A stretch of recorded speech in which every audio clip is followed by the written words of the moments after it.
சின்ன வயசுலேருந்தே நான் நிறையா விஷயங்களுக்கு ஃபீல் பண்ணுவேன். நான் அப்படின்னு மட்டும் கிடையாது. இன்றைக்கி இருக்கிற டீனேஜர்ஸும் சரி, இல்லை இந்த 30 ஏஜ்குள்ளே இருக்கிற நிறையா பீப்புள் சரி, ஃபீல் பண்ணிவிட்டு மட்டுமே அந்த டைமை வேஸ்ட் பண்ணிகிட்ருப்போம். இந்த மாதிரி நான் நிறையா விஷயங்களுக்கு ஃபீல் பண்ணிட்டு இருந்திருக்கேன். என்னென்னங்கிறது தான் இந்த வீடியோவில் ஃபுல்லாக பார்க்க போகிறோம். ஸோ நீங்கள் டீனேஜில் இருக்கீங்களா, அடல்ட்டில் இருக்கீங்க அப்படின்னா இந்த வீடியோ கண்டிப்பாக உங்களுக்கு ரொம்ப ரொம்ப ரொம்ப யூஸ்ஃபுல்லாக இருக்கும். என் வரைக்கும் பாருங்கள். So welcome back to wide of KJ. Hi தோலாஸ், ரொம்ப ரொம்ப வார்ம் வெல்கம் நான் வந்து சொல்லிக்கிறேன். ரொம்ப நாள் ஆச்சுப்பா சொல்லிச்சேன். இடையில கொஞ்ச நாள் எனக்கு உடம்பு சரியில்லை, கொஞ்சம் மனசு சரியில்லை, அதனால தான் வீடியோ போட முடியல. இனிமேல் கண்டிப்பாக அவருங்க அதை சொல்லிக்கிட்டு வீடியோ கூட போயிடலாம். விறுவிறுக்க பேசுகிறேன். யாருக்காக?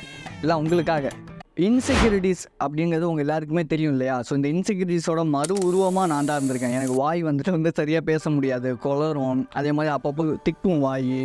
ஸோ இந்த மாதிரிலாம் இருக்கும். அதே மாதிரி நான் ரொம்ப ஒல்லியாக இருந்தனால என்னை எல்லாருமே கிண்டல் பண்ணியிருக்காங்க. என்சிசியில் நான் வந்து என்சிசியில் இருந்தேன்னா, ஸோ அந்த என்சிசியில் இருக்கும்போது ஒரு சில நிறையா வந்து ஹார்டான விஷயங்கள்லாம் கொடுப்பாங்க. அதெல்லாம் பண்ணும்போது நம்ம உடம்பு அப்படியே ஸ்டிஃப் ஆகிடும், நம்மளால் நார்மலாக நடக்க முடியாது.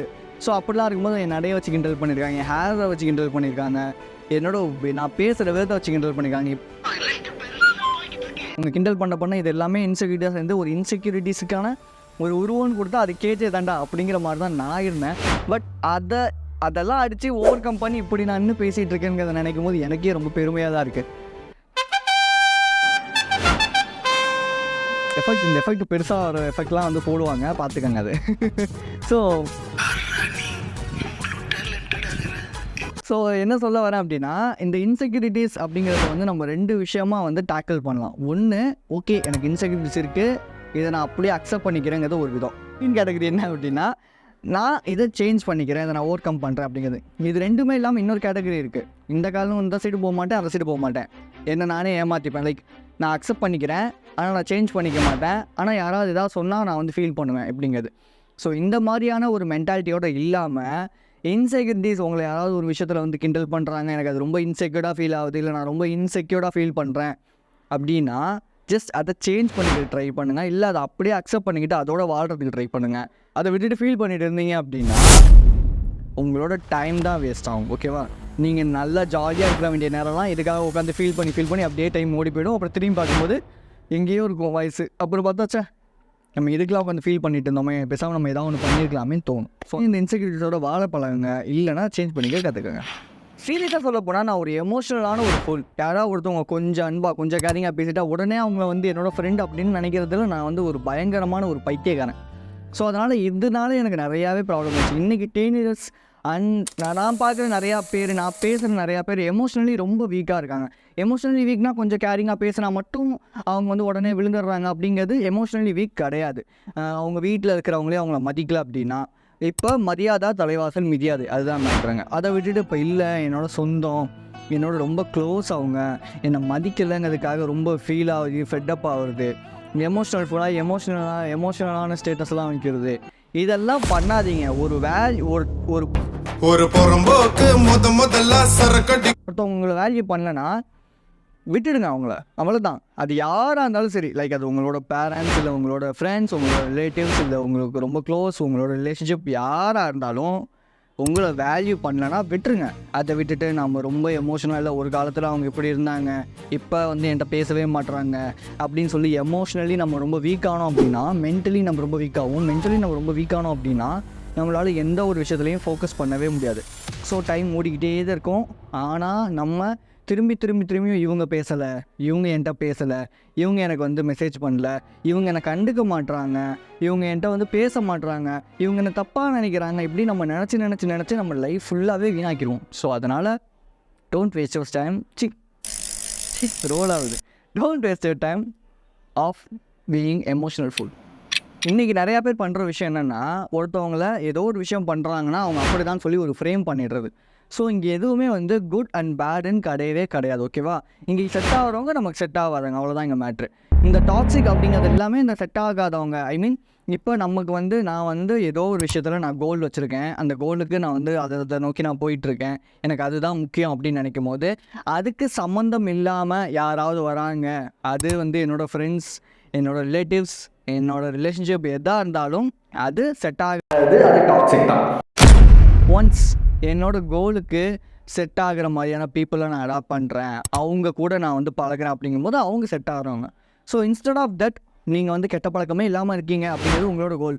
ஒருத்தவங்களுக்கு கெட்ட பழக்கம் பழக்கிறதுக்குனே வரான் என்ன மாதிரி அப்படின்னா அவன் டாக்ஸிக் தான். அவனை நீங்கள் தவிர்க்க வேண்டியது ரொம்ப ரொம்ப அவசியம். ஸோ இது அவங்க ஒரு விஷயம் பண்ணுறாங்க அப்படிங்கிறதுக்காக அவங்க தப்பானவங்க நம்ம ஃப்ரேம் பண்ணிடக்கூடாது. அவங்களுக்கு பிடிச்சதை அவங்க பண்ணுறாங்க, ஓகேவா? பட் நம்ம என்ன பண்ணலான்னா அவங்க எனக்கு செட் ஆகலை, அவ்வளோதான். ஸோ நான் வேலைக்கு வந்து நான் என்னோடய வேலையை பார்க்குறேங்கிற இந்த ஒரு மென்டாலிட்டிக்கு நம்ம வந்துடணும். அதை விட்டுட்டு 24 மணி நேரமும் அவங்கள பற்றி யோசிக்கிறது, அவன் கெட்டவங்கிறது, அவன் இப்படிங்கிறது, அவன் அப்படிங்கிறது, இப்படி சொல்லி சொல்லி அவங்கள ஃப்ரேம் பண்ணி லைஃப் ஃபுல்லாக லைஃப் ஃபுல்லாக இல்லை, அந்த நாள் ஃபுல்லாகவே நம்ம அவங்கள பற்றி மட்டும்தான் யோசிச்சுட்டே இருந்திருப்போம். நம்மளை பற்றி யோசிக்கிறதுக்கு நமக்கு டைமே இருந்திருக்காது.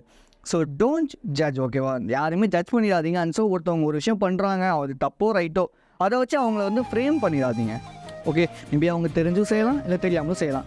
அதுக்காக அவங்கள போய் அவங்க கூட மன்னிச்சு கூடி ஃப்ரெண்ட் ஆகிக்கங்க அப்படின்னு சொல்லி மன்னிச்சிருங்க. பட் அவங்க செட் ஆகலையா, சரி ஓகே, ஒன் ஆஃப் டிஸ்டன்ஸ்லேயே நம்ம மெயின்டைன் பண்ணிக்கலாம். மெயின்டைன் பண்ணுறது நமக்கும் நம்ம டைமுக்கும் நம்ம கொடுக்குற ஒரு முக்கியத்துவமாக நான் கன்சிடர் பண்ணுவேன். Nothing is fate. நான் ஒரு விட பழக்கம் இருந்துச்சு, நான் எதுலையாவது தோத்துட்டேன்னு வச்சுக்கோங்களேன், என் தலையெழுத்து.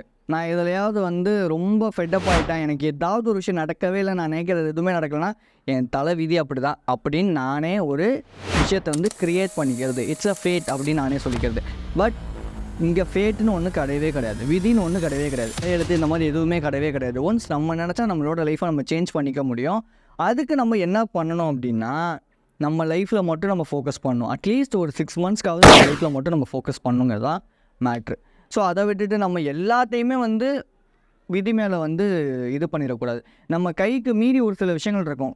லைக் வந்து நமக்கு கூட ரொம்ப தெரிஞ்சவங்க ஏதோ ஒரு இன்சிடெண்ட்டில் இறந்துட்டாங்க அப்படிங்கிறது, மேபி அந்த மாதிரி விஷயங்களுக்கு நம்ம விதி அப்படின்னு சொல்லலாமே தவிர, நமக்கு நடக்கிற விஷயங்களுக்கு மேபி ரீசெண்டாக சொல்லணும் அப்படின்னா, நான் வந்து ஒரு இன்டர்வியூ நான் அட்டன் பண்ணேன். அந்த இன்டர்வியூவில் 2 ரவுண்ட் நான் செலக்ட் ஆகிட்டேன். 3வது ரவுண்டில் எப்பா அவங்க வந்து எதுவுமே சொல்லவே இல்லை. நான் கால் பண்ணி கேட்கும்போது அந்த ஹெச்ஆர் வந்து, இல்லை நீங்கள் வந்து சரியில்லை, இந்த ஜாபுக்கு நீங்கள் சூட் ஆக மாட்டீங்க அப்படின்ட்டாங்க.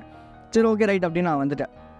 ஸோ இது வந்து ஒரு ஃபேட் தான். நான் அந்த இதில் நல்லா தான் பெர்ஃபார்ம் பண்ணியும் கூட அந்த விஷயம் எனக்கு கிடைக்கலன்னா, மேபி அதை விட நல்லது எனக்கு கிடைக்க போகுது. பட் அதுக்காக அது அவ்வளோதான், என் வாழ்க்கையே இவ்வளோதான், இதோட நான் முடிஞ்சிருவேன், என் லைஃபே இதோட இவ்வளோதான், என் ஃபேமிலியோட ஸ்டேட்டஸே இப்படி தான் சொல்லி நான் முடங்கிட்டேன்னு வச்சுக்கோங்களேன்.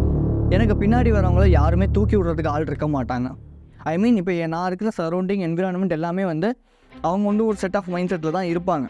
அது ரொம்ப எப்படி சொல்கிறது, அது நம்ம சொன்னால் அவங்களுக்கு புரியுமான்னு என்னால் தெரியல. அது வேறு மாதிரி போட்டு யாருனாலும் ஆகிடும். ஸோ அதனால் நான் அதை சொல்ல விரும்பல. ஸோ அந்த சரௌண்டிங்லேருந்து இல்லைப்பா நம்மளை முன்னேற்றிக்க முடியும், அது ஏதோ ஒரு நல்ல ஒரு வேலைக்கு போகிறதோ, இல்லை ஸ்போர்ட்ஸில் ஏதோ ஒன்று பண்ணுறதோ, ஏதாவது ஒரு புது விஷயம் பண்ணுறதோ, ஏதோ ஒன்று பண்ணி நம்ம லைஃப்பை நம்ம சேஞ்ச் பண்ணிக்க முடியும் அப்படின்னு நம்ம காட்டுறோன்னா, அதுக்காக தான் இந்த யூடியூப்பு நான் ஆரம்பித்தேன், ஓகேவா? ஸோ என்னோடய ஃபேமிலி ஸ்டேட்டஸையும் முன்னேற்றணும், எனக்கு அடுத்து வரவங்களையும் முன்னேற்றணும், எங்கள் ஏரியா, எங்கள் சரௌண்டிங், இது எல்லாத்தையுமே ஏதாவது ஒரு வகையில் வந்து முன்னேற்றணுங்கிறதுக்காக தான். ஸோ இப்படி தான் நம்ம வந்து பண்ணணும். நம்ம முடங்கிட்டோன்னு வச்சுக்கோங்களேன், அவ்வளோதான், நம்மளை அப்படியே மட்டம் தட்டி அதே இடத்துலேயே வச்சுருவானுங்க. ஸோ இங்கே ஃபேட்டுன்னு ஒன்று கிடையவே கிடையாது. என்ன கேட்டிங்கன்னா, இந்த விஷயத்த நான் கம்பல்சரியாக இதுக்காக நீங்கள் உட்காந்து ஃபீல் பண்ணவே கூடாதுன்னு தான் நான் சொல்லுவேன். ட்ரை டு சேஞ்ச் மிஸ்டேக்ஸ் அப்படிங்கிறது தான். ஏதாவது நான் வந்து நிறையா தப்பு பண்ணியிருக்கேன்ப்பா என் லைஃப்பில், சீரியஸாக சொல்லணும்னா நிறையா விஷயங்களை நான் தப்பு பண்ணியிருக்கேன். ஸோ அப்படி தப்பு பண்ணிகிட்டு இருக்கும் போது, தப்பு பண்ணும்போது நான் ரொம்ப ரெக்ரெட் ஃபீல் பண்ணியிருக்கேன். ஆனால் இப்போது அதுலேருந்து நான் கொஞ்சமாக மாறிக்கிட்டு இருக்கேன், சேஞ்ச் பண்ணிக்கிட்டும் இருக்கேன், ஓகேவா? ஸோ அதனால் இங்கே தப்புன்னு ஓகே, நம்ம தப்பு நம்ம மனுஷங்களாக பிறந்த எல்லாருமே இங்கே தப்பு பண்ண தான் போகிறோம். நம்ம தப்பு பண்ணால் கூட அதுலேருந்து நம்ம எப்படி வரோம், எப்படி நம்ம அதை சேஞ்ச் பண்ணிக்கிறோங்கிறது தான் மேட்ரு. அதுக்காக இங்கே வந்து எல்லாருமே தப்பு பண்ணாமல் எழுதுவாங்களா அப்படின்னு கேட்டிங்கன்னா, தப்பு பண்ணாமல் எல்லாருமே இருந்துட்டால் எல்லாருமே கடவுளோ இல்லை வேறு ஏதோ ஒரு புது கிரியேச்சராக மாறிடுவாங்க. ஸோ அதனால் இங்கே யாருமே தப்பு பண்ணாமல் கிடையாது. நம்ம என்ன பண்ணலாம், நம்ம தப்பு பண்ணுறோம், ஓகே ரைட்டு, தெரிஞ்சோ தெரியாமல் நம்ம பண்ணிட்டோம், நம்ம அதுலேருந்து சேஞ்ச் ஆகி வேறு ஒரு மனுஷனாக நம்ம வாழலாம். மேபி உங்களுக்கு தெரிஞ்ச யாரோ ஒருத்தவங்க ஏதோ ஒரு வகையில் உங்களை தப்பு பண்ணியிருந்தா, உங்களை ஏமாற்றிருந்தா, உங்களுக்கு துரோகம் பண்ணியிருந்தா, திரும்பி உங்ககிட்ட வந்து மன்னிப்பு கேட்டால் அவங்கள மன்னிச்சுட்டு அவங்க ரிலேஷன்ஷிப்பை மெயின்டைன் பண்ணாதீங்க, ஒரு டிஸ்டன்ஸ்லேயே வந்து வச்சுக்கோங்க. அதுதான் நல்லது எப்போவுமே. டோன்ட் கெட் அப்சஸ்ட் வித் எந்த பர்சனோடையுமே ரொம்ப அப்சஸ்ட் ஆகிடாதீங்க. ரொம்ப அப்சஸ்டாக அவங்ககிட்ட போய் இருந்துடாதீங்க. அது உங்களோட ரிலேஷன்ஷிப்பு, லவ், பேரண்ட்ஸ் யாராக இருந்தாலும் சரி. ஒன்ஸ் அவங்க மேலே நீங்கள் அப்சஸ்ட் ஆகிட்டீங்க அப்படின்னா அவ்வளோதான். இந்த இன்செக்யூரிட்டிங்கிறது இந்த அப்சஸ்ட் ஆனால் மட்டும்தான் வரும். அப்புறமேட்டு 24 மணி நேரமும் அவங்களோட தாட்லேயே இருக்கும். இன்றைக்கி நிறையா பேர் வந்து என்னென்னா, அவங்களோட பார்ட்னர் மேலே ஓவர் அப்சஸ்ட் ஆகிடுஷன் வந்து என்ன பண்ணுது அப்படின்னா, அவங்கள வந்து அவங்க லைஃப்பை நோக்கி சிந்திக்க விடாமல், அவங்க 24 மணி நேரமும் அவங்கள பற்றியே, ஒருவேளை இவன்கிட்ட பேசிகிட்டு இருப்பானோ, ஒருவேளை அவள்கிட்ட பேசிகிட்டு இருப்பாளோ, ஒருவேளை அவன் கூட இருப்பானோ, இப்படிங்கிற தாட்ஸ் வந்து நிறையா வார்த்தைக்கான மெயின் ரீசன் நம்ம அவங்க மேலே வைக்கிற ஒரு அப்சஷன் தான், ஓகேவா? ஸோ ரொம்ப அப்சஸ்டாக ஃபீல் பண்ணாதீங்க. இந்த அப்சஷன் எங்கேருந்து கிரியேட் ஆகும் தெரியுமா? எங்கே நம்மளை விட்டு அவள் போயிடுவாளோங்கும் போது தான் இந்த பயம் வந்து அப்சஷனாக கிரியேட் ஆகும். ஸோ இந்த பயத்தை ஓவர் கம் பண்ணால் உங்களுக்கானவங்க உங்கள் கூட இருக்க போகிறாங்க. அப்படி மேபி உங்களுக்கானவங்களா இல்லை அப்படின்னா அவங்க கண்டிப்பாக போக தான் போகிறாங்க. நீங்கள் என்ன தான் பிடிச்சி வச்சாலும் அது பிடிச்சி நிலையாக இருக்காது, போக தான் போகுது அப்படிங்கிற ஒரு மென்டாலிட்டி நீங்கள் தெரிஞ்சுக்கணும். அது ஜாப், லவ், ரிலேஷன்ஷிப் யாராக இருந்தாலும் சரிங்க. உங்களுக்கானது அந்த விஷயம் இல்லை அப்படின்னா அது கண்டிப்பாக உங்கள் கூட இருக்காது, உங்களை விட்டுட்டு கண்டிப்பாக போக தான் போகுது. ஓகே, எனக்கு தெரியும் அதுலேருந்து மூவ் ஆன் ஆகிறது ரொம்ப கஷ்டம்தான், ஐ நோ.